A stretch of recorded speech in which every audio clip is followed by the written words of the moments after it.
अकोटमध्ये मोहल्ला गावामध्ये आपले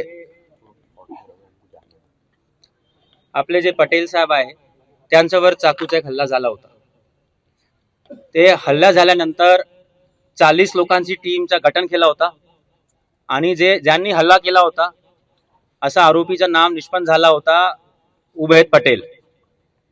40 लोकांची टीम पूर्ण ते आरोपी फॉरेस्ट मध्ये गेला होता, वन मध्ये गेला होता. नंतर त्याचा पूर्ण आम्ही शोध घेतला. 6 तास मध्ये तो आरोपी काल रात्री अटक झालेला आहे आणि आज त्याचे आम्ही PCR घेणार आहे. काल आमच्याकडे जे फिर्यादी आले होते फतेह खानजी, त्यांचा FIR मध्ये काही लोकांवर संशय होता, नाम होता की त्यांना असं पटेल साहेबांनी सांगितलं होता की हे लोकांवर संशय आहे, हे लोक असं करू शकतात.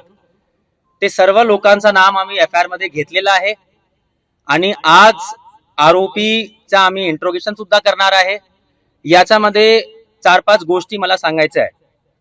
पहिल्या तर आरोपीचे प्रत्येक CDR आणि प्रत्येक आरोपीचे CDR, call data records, IPDR, WhatsApp call हे आम्ही शोधणार.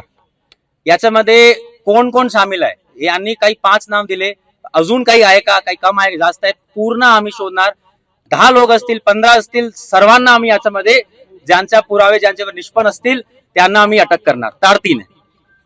तिसरा, याच्यामध्ये एक असा डिसिजन आलेला आहे की आरोपीचा नार्को अनालिसिस टेस्ट आम्ही करणार आहे.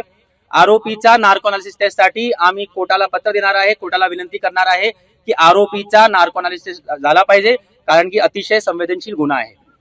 चौथा, याच्यामध्ये जे तपास आहे ते तपास IPS दर्जाचे अधिकारी SDPO निखिल पाटील, अकोटचे सब डिव्हिजनचे SDPO ते करतील आणि वेळोवेळी प्रत्येक आठवड्यात फतेह खान जावेदला याचा जे इन्व्हेस्टिगेशनचा प्रोग्रेस आहे ते देतील आणि याच्यामध्ये कुठेही कमतरता होणार नाही. पूर्ण डिजिटल फॉरेन्सिक्स, ई साक्ष, मोबाईल फॉरेन्सिक व्हॅन, प्रत्येक गोष्टीचा आम्ही याच्यामध्ये काळजी घेणार. ऍज SP म्हणून आपल्याला गवाही देतो, या गुन्ह्यामध्ये जे लोक सामील असतील, जे काही मास्टर माइंड असतील, त्यांचा पूर्ण शोध लावून आम्ही अटक करणार, आपले समोर सांगणार की काय काय झालेलं आहे आणि याच्यानंतर अजून जे काही जर अजून असतील त्यांच्यावर सुद्धा आम्ही कारवाई करणार. आणि शेवटी हे केसच्या आम्ही 60 दिवसात विदिन 60 डेज चार्जशीट करून फास्ट ट्रॅक कोर्स मध्ये हे करणार आणि जर गरज पडली स्पेशल PP सुद्धा नेमणूक करून कोर्टाला विनंती करणार की हे लगेच न्याय भेटला पाहिजे. जोपर्यंत आरोपीला फाशी भेटत नाही तोपर्यंत अकोला दलाची पोलीस आम्ही शांत बसणार नाही.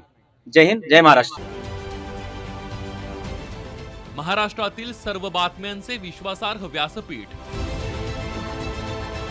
सकाळच्या सर्व सोशल मीडिया प्लॅटफॉर्मला लाईक, फॉलो आणि सबस्क्राईब करा. तसंच सर्व नोटिफिकेशनसाठी बेल आयकॉन प्रेस करायला विसरू नका.